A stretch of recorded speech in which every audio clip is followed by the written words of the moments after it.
Bagian ketiga dari bab 1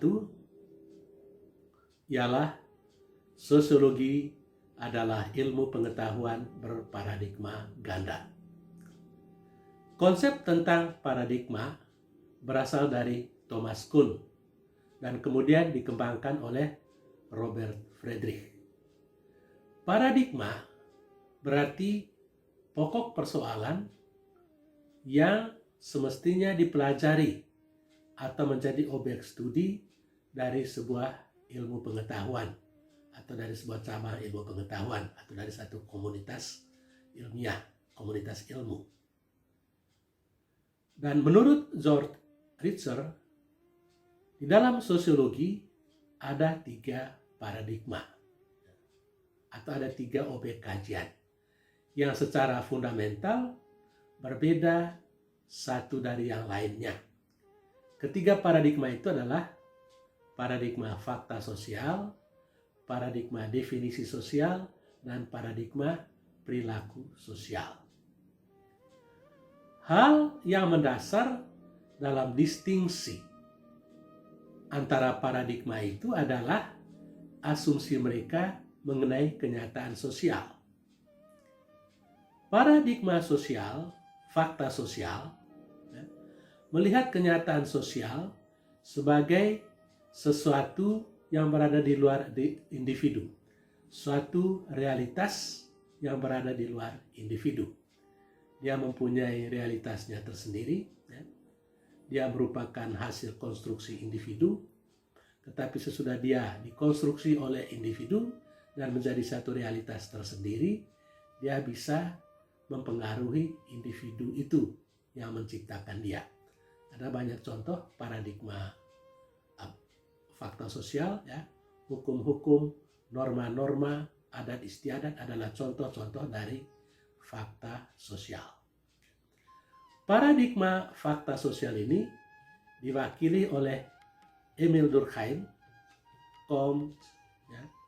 dalam teori sosiologi klasik dan teori fungsionalisme struktural dan teori konflik dalam teori sosiologi modern. Itu paradigma pertama, paradigma fakta sosial. Paradigma kedua adalah paradigma definisi sosial. Paradigma definisi sosial melihat kenyataan sosial sebagai sesuatu yang bersifat subjektif dan menekankan pentingnya arti subjektif dari sebuah realitas sosial.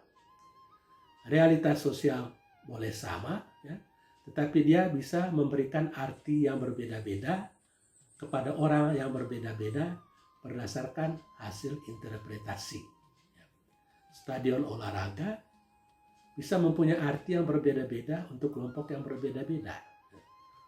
Untuk orang yang olahraga, stadion itu adalah tempat pertandingan, tapi untuk tukang ojek, tempat mencari nafkah, atau untuk orang yang menjual minuman-minuman ringan, dia juga menjadi tempat untuk mencari nafkah. Jadi berbeda-beda berdasarkan interpretasi.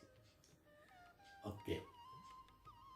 Paradigma ini diwakili oleh Max Weber dalam sosiologi klasik, dan interaksionisme simbolik, fenomenologi, etnometodologi, dalam teori sosiologi modern. Itu paradigma yang kedua. Paradigma definisi sosial. Paradigma ketiga adalah paradigma perilaku sosial.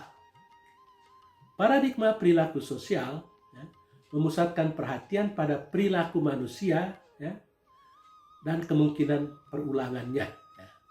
Mengapa manusia cenderung melakukan perbuatan yang sama? Dan menurut paradigma ini, perilaku manusia atau tingkah laku manusia sangat dipengaruhi oleh sesuatu yang berasal dari luar dirinya. Sangat dipengaruhi oleh stimulus atau rangsangan yang berada atau yang datang dari luar dirinya.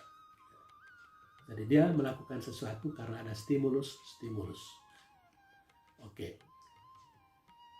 paradigma ini diwakili oleh George Simmel dalam sosiologi klasik dan kemudian oleh teori pertukaran dalam teori sosiologi modern. Berdasarkan ketiga paradigma tersebut, Richter coba membuat pengelompokan teori-teori sosiologi atas tiga, yakni teori-teori yang bernaung di bawah paradigma fakta sosial, yakni teori fungsionalisme struktural dan teori konflik. Kemudian teori-teori yang bernaung di bawah paradigma definisi sosial, yakni teori tindakan, teori interaksionisme simbolik, teori fenomenologi, dan teori etnometodologi. Dan teori yang bernaung di bawah paradigma perilaku sosial adalah teori pertukaran sosial. Selain pengelompokan yang dibuat oleh George Richter ini, ada juga pengelompokan lain, seperti misalnya yang dibuat oleh Margaret M. Poloma. Margaret Poloma mengelompokkan teori-teori sosiologi atas teori-teori naturalis, fungsionalisme struktural, teori konflik, teori pertukaran, strukturalisme, dan teori sistem.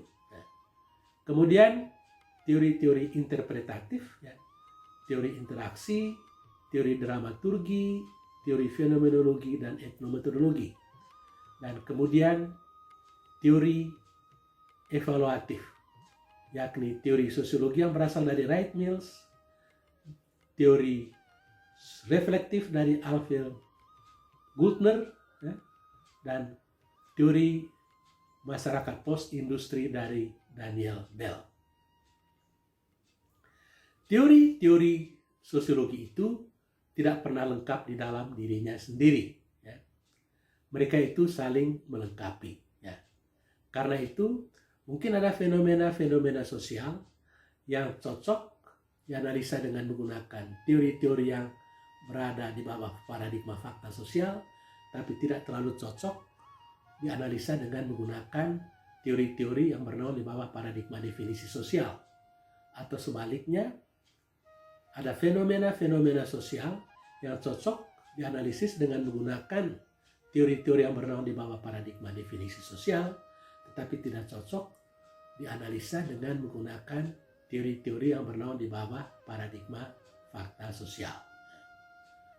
Dengan keterbatasan seperti itu, maka kita akan membahas teori-teori sosiologi yang telah dikelompokkan dalam tiga paradigma tadi. Paradigma fakta sosial ada 2 teori, paradigma definisi sosial ada 4 teori, dan nanti paradigma perilaku sosial ada 2 teori. Teori pertukaran sosial dan behaviorisme sosiologi, sosiologi perilaku. Tetapi sebelum membahas teori-teori itu satu demi satu, maka pada bab berikutnya kita akan melihat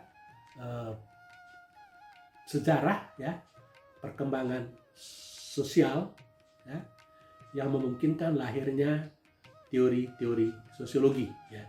Kekuatan-kekuatan apa saja yang ada pada waktu itu yang telah turut menciptakan teori-teori sosiologi. Untuk sementara pembahasan kita sampai di sini. Sekian dan terima kasih.